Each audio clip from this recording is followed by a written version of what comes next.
সাগর পাড়ে পুরনো বিশাল বিশাল জাহাজ, শ্রমিকরা অক্লান্ত পরিশ্রম করে সেগুলো ভাঙছেন। চট্টগ্রামের সীতাকুণ্ড সহ আরও কিছু জায়গায় গেলে এ দৃশ্য চোখে পড়ে। এই বিশাল কর্মযজ্ঞই জাহাজ ভাঙা শিল্প।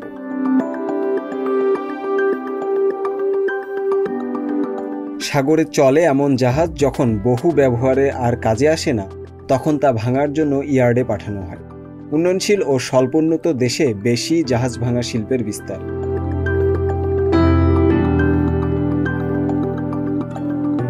এই শিল্পে কর্মরত শ্রমিকদের বেশ ঝুঁকি নিয়ে কাজ করতে হয়। নিয়মিতই খবর আসে এ খাতে কর্মরত শ্রমিক মৃত্যুর। এছাড়া এই শিল্পে পরিবেশ দূষণ হয় এমন অভিযোগও করে থাকেন পরিবেশবাদীরা।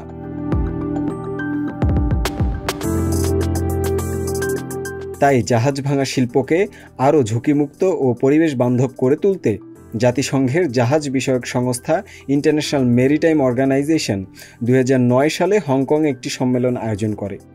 সেখানে 20টি দেশ একটি চুক্তিতে স্বাক্ষর করে ও 63টি দেশ চুক্তিতে স্বীকৃতি দেয়।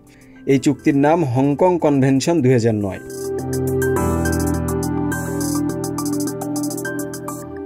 সেই হংকং কনভেনশনের ধারাবাহিকতায় চলতি মাস জুনে বাংলাদেশে প্রথমবারের মতো আয়োজিত হবে জাহাজ ভাঙা শিল্প নিয়ে একটি আন্তর্জাতিক সম্মেলন।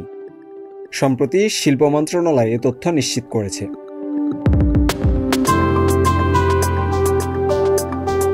আন্তর্জাতিক বাণিজ্য বিষয়ক আইনি সংস্থা এ সম্মেলন প্রসঙ্গে জানিয়েছে, বিশ্বের যেসব দেশে জাহাজ ভাঙার শিল্প সবচেয়ে ঝুঁকিপূর্ণ সে দেশগুলোর মধ্যে বাংলাদেশ রয়েছে। এ সম্মেলন আয়োজন করে বাংলাদেশ জাহাজ শিল্পে ঝুঁকি কমাতে কার্যকর পদক্ষেপ নেবে বলে আশা প্রকাশ করেছে সংস্থাটি।